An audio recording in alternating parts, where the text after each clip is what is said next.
Hello there, Seraphim17 once again. This is more Ghost Survivor DLC. This is the Forgotten Soldier No Damage run. We're going to start off by capping kneecaps, and then on this guy, if you hug the left and then go on the right, he shouldn't grab you. But he can, because this is Resident Evil 2. So I end up getting a bit pissed off and putting every bullet I've got in this guy's chest, which is completely unnecessary, to get my knife back, because the knife can be handy if you need it.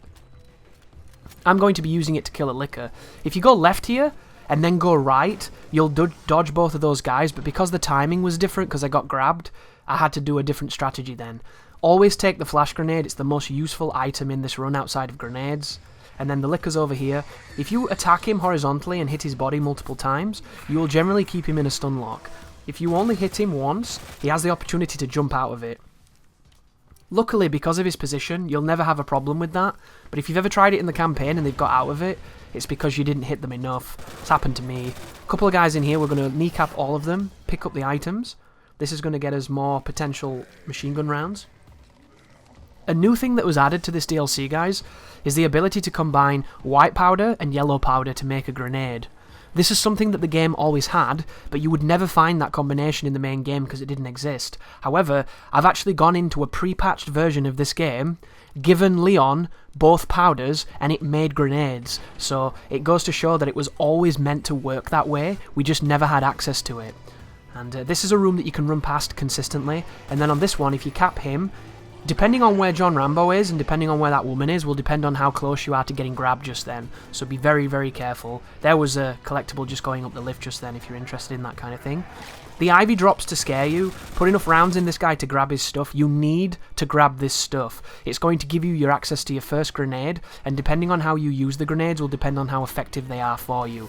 Coming up here, there's going to be 3 guys. If you do this correctly, you can run past all of them without shooting, but usually you want to cap the woman on the left and hug the left. And then on this one, if you throw the flash, the only thing you have to do here is shoot the ivy, and then you can run past the guy at the end, because I didn't flash the dude by the lift, he's just so retarded. He stands there wondering, you know, what's on his TiVo, and then we can get in the lift and leave. But coming up here, you're going to see the densest corridor so far, which is just a gauntlet of enemies in front of you. Handily, we're going to be able to get another grenade coming up, and I'm also going to be able to use the Magnum to hopefully do some double shots. Something to bear in mind, if you do not wait for the Magnum to settle, there is the opportunity that it can miss, because it is a random spray. If done correctly, you can headshot more than one person here and do extra damage, but because of the draw distance and the drop-off on the gun, a lot of the times you have to move forward to hit more than one person, and if you move forward too far, you'll trigger people on the bridge to get up. So I'm going to shoot the guy who has the bag, I'm going to probably shoot the girl behind this guy, and then I'm going to take the legs of this guy who's moving forward in the armor. And then we're going to make use of our grenade, because we're going to get a second one. And ironically enough, I use a grenade to get past the G-Unit member, but if you flinch from the grenade, you will not get past him. And it's something that I've messed up on 3 times, so I end up dodging him instead, which is probably a smarter choice, but it's also a more scary choice. But here is our double grenade scenario. So pop your grenade on, chuck it towards the ivy. It's going to kill everybody because grenades are ridiculous and they're so good you should use them. And then once you go through this room, you don't have to worry about anybody behind you because they don't seem to follow.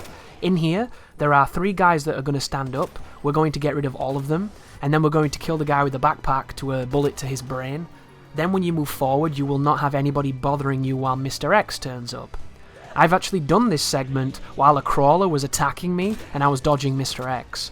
You can stun Mr. X with gunfire if you want to, but I'm going to show you a strategy where you just avoid him, because he has kind of a generalized AI, which means when he gets close to you, he will have to cover certain distances before he does an attack, or he'll do a move that will cut you off. And if you continually keep him at the same distance, he will never be close enough to do his move, and he will never be able to cut you off. However, there are certain instances where you move out of that range, and he'll do his move. And coming up, that was his move, but it has so much recovery, it gives you enough time to just run past him. And Mr. X does not follow you into this room for some reason. I feel like he probably should, but I'm really glad that he doesn't. And then on this corner, there's going to be, I think, 3 standard zombies, and then 3 armoured zombies, and then a G-Unit guy outside of the water. The G-Unit guy is not a problem at all, as long as you stun him correctly. However, if you get flinched, it just won't work.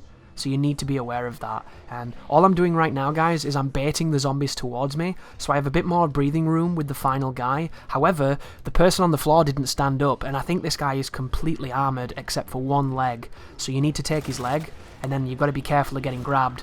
Because here's my grenade. Watch this make me flinch. Look at that bullshit! It made me flinch after the explosion. But luckily, this is a two-hitter, so after the second hit, you can run past him.